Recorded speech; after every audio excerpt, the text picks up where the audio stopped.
আসসালামু আলাইকুম, কেমন আছেন সবাই? এই হলো কাইক্কা মাছ আর বাইলা মাছ।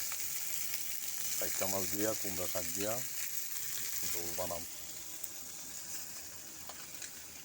এই হলো কুমড়া শাক, সাথে আছে ডাউল, আলু, কুমড়া শাক, সাথে ঝোল বানাম কাইক্কা মাছ কুমড়া শাক। কুমড়া শাকের লাগিয়া পেঁয়াজ দিয়ে দিলাম, রসুন দিয়ে দিলাম, একটা মরিচের ফালি দিয়ে দিলাম,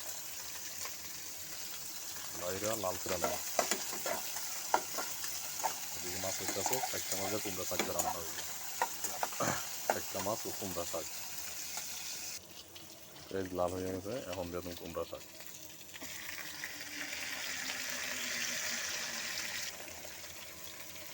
কুমড়া শাক, আলু, মটর,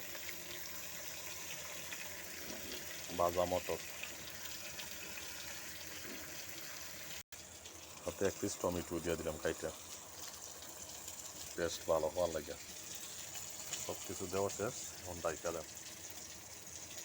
একটু সিদ্ধ হওয়ার পরে এখন লবণ দিয়ে দিলাম।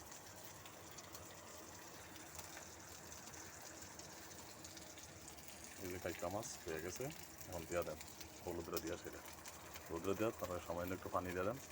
পানি দেওয়ার পরে লবণ দিয়ে দেন। সব কিছু দেওয়া শেষ, তারপর দিয়ে দেন মাছ।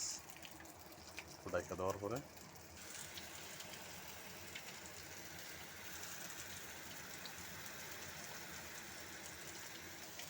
মাছ ভাজা হয়ে গেছে, মাছগুলো দিয়ে দেন। মাছগুলো দেওয়া শেষ, এখন সামান্য পরিমাণ পানি দেবেন। পানি ঢেলে দিলাম।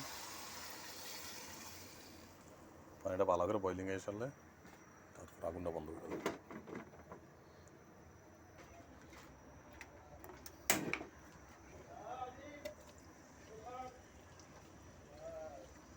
পেঁয়াজ দিয়ে দিলাম বাইলা তরকারি রান্নার লাগে, বাইলা বোনা গ্রাম, বাইলা মাছ সব কিছু দিয়ে দিতেছি।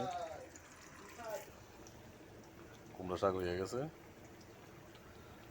তারপরে এদিকে বাইলা মাছ বোনা চলতেছে, সব কিছু দেন।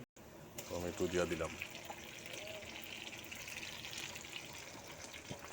ধন্যা পাতা, এগুলো মাছ, বাইলা মাছ, হলুদ দিয়ে দিলাম,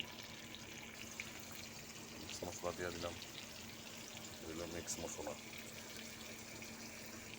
লবণ দিয়ে দিলাম পরিমাণ মতো লবণ।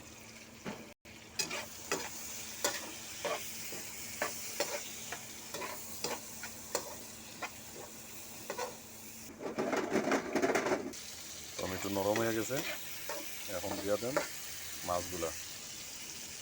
মাছ দিয়ে দিলাম, তারপর লাইরা চাইরা সামান্য পরিমাণ গোল দিয়ে ফুটাই দেন।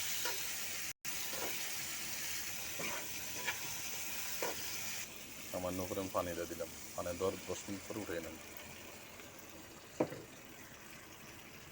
একদম শুকনো শুকনো থাকবে এটা। মাছগুলো হয়ে গেছে, এখন ধন্যবাদ দিয়ে উঠাইলাম। সবাই ভালো থাকবেন।